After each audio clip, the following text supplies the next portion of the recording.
Hi folks, Tim here, and welcome once again to Elmendorf Acres. Today, we are going to do a review on the WoodMaxx 8H wood chipper. And I've got some specs here. It's got an 8x8 infeed, so it's an 8-inch capacity. WoodMaxx wants to see 19 horsepower at the PTO to be able to properly run this machine.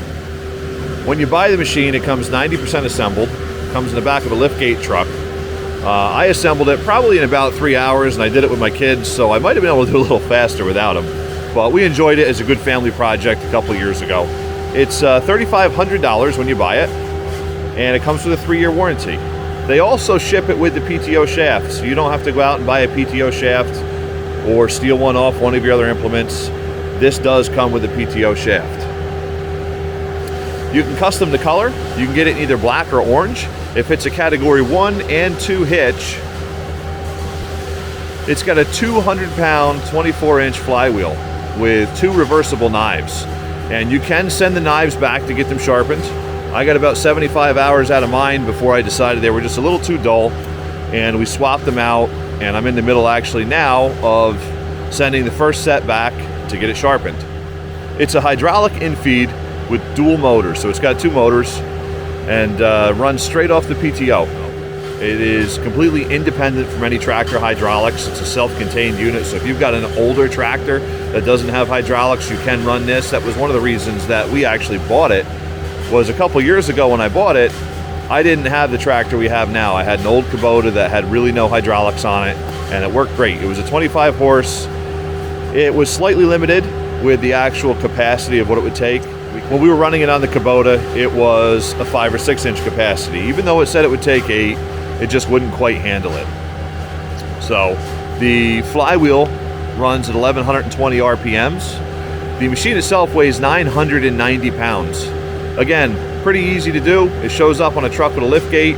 They drop it off, you put it together, put it on the back of your tractor, and away you go. So if it's delivered in the morning, by 4 o'clock in the afternoon, you can have a cup of coffee and then go chip some brush. It's a great little machine for a landscaper or small farmer. It's a homeowner with a little larger piece of property that has this tractor already. It allows you to hook the tractor up to the machine and be able to go through the woods, cut down a tree, chip up all the brush. And for us, we save basically anything over 6 inches for firewood, whether it's hemlock, pine, or hardwood. The hemlock and the pine we save for our maple syrup evaporator. We let it season for usually about 6 months. So what we're cutting right now, we won't be able to burn this year. But I'm going to chip up some bigger stuff here through this just so you can see how it works. I know a few people had asked us to do a review on this chipper, so we figured now would be a great time to do it. You can see Owen is putting a chunk through it right now. You have to manually run the infeed rollers when you put a large log through it. Small brush you don't have to, but the larger logs you do. Otherwise it'll stall the chipper. So by doing it manually, we're able to control how fast the wood is fed through the chipper. This handle right here is forward, or that's reverse, and this is forward. And that spins the feed rollers in there. And by doing that, you can adjust just how fast it's going in.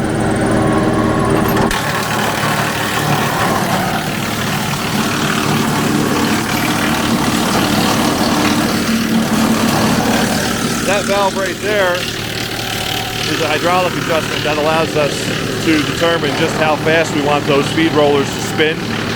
We have it set up for our machine. We figured out what was optimal for it and set it up that way. You can adjust it slower to feed in these bigger chunks if you would like. We choose not to, we just run it manually at that point. You can see right here, Owen's cleaning up the rest of the brush. Well, we've got a couple bigger chunks. This one here will go through no problem, as will this one. What I'm hoping to catch on video here in a minute is this guy going through. which is 5 inches on this end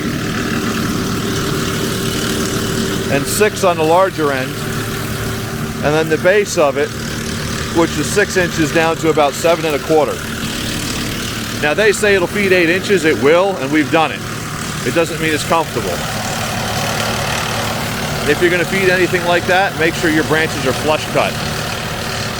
If you leave anything on the log at all, it will get hung up and won't feed through right. So we're going to take a video here. I'm going to feed this big one through, and we'll see just how well that works for us.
Okay, so that went well.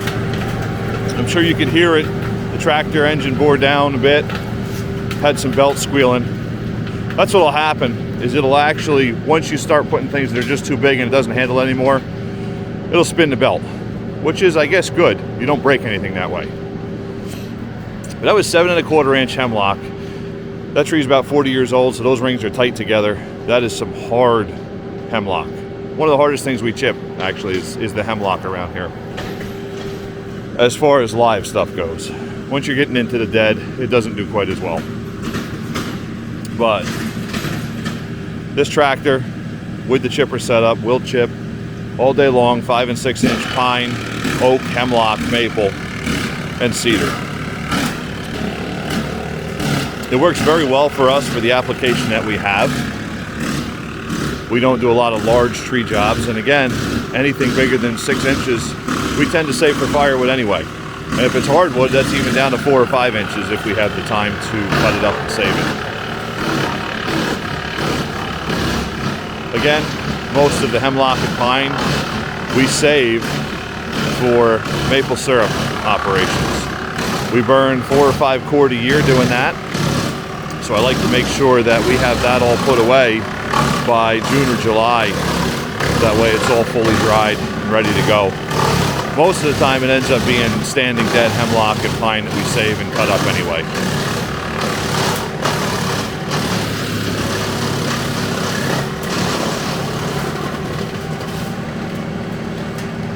Owen just did that one long piece, and now he's doing the shorter piece of the second tree. It's between 3 and 4 inches, and it handles it very well.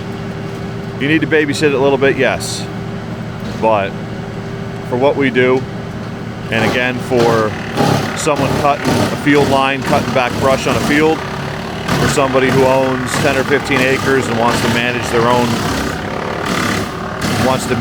own woods a little bit, it works really well.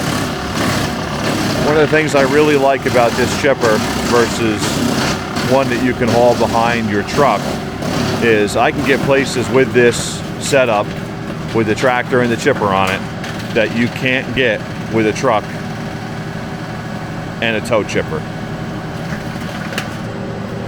After running this business for over 20 years, I found that everything has its place. And a lot of times we will make do with something that may not be quite the right tool for the job. We do our best not to abuse anything. I normally would not have put that large of a diameter through the chipper, but the idea behind today's video was kind of a pressure test or a stress test on it, and a good review about how it will actually work. Like I said, we had a few folks out there who contacted us and said, hey, we see you've got the WoodMaxx Chipper. Can you please do a review on it? So again, it's a review on the WoodMaxx 8H Chipper. It attaches to your 3-point hitch and your PTO. It runs off the PTO with self-contained hydraulics, and we are overall very happy with it. We've got right around 80 hours on it now. I switched out the blades, I think 4 or 5 hours ago. And WoodMaxx offers a blade sharpening service, so you can buy a spare set of blades, take them off, ship them back, they'll sharpen them and ship them back to you. It's fairly inexpensive to get the blades sharpened, and below in the comments I'll put the link for the WoodMaxx website. Well, that's all for today, folks. Thanks for watching, If you like our videos, please give them a like and a subscribe. And if you enjoy it, please share it with your friends. We're doing our best to reach 1,000 subscribers by the end of February. That's our goal, and we would love to see it happen. And if you've already subscribed, thank you very much. We appreciate it. And again, tell your friends about our videos. You can share them on Facebook. It's really easy to do. But like, share, subscribe, but most of all, enjoy. We really, really hope you enjoy these videos. And from our family to yours, thanks for watching. This video idea came from our friend Frank down in Tennessee. So a big shout out to Frank and his family. Hi guys, we miss you. We haven't seen you in a while. Hope you come back and visit us sometime. But special thank you for suggesting that we do a review on this chipper. And I hope you enjoy it.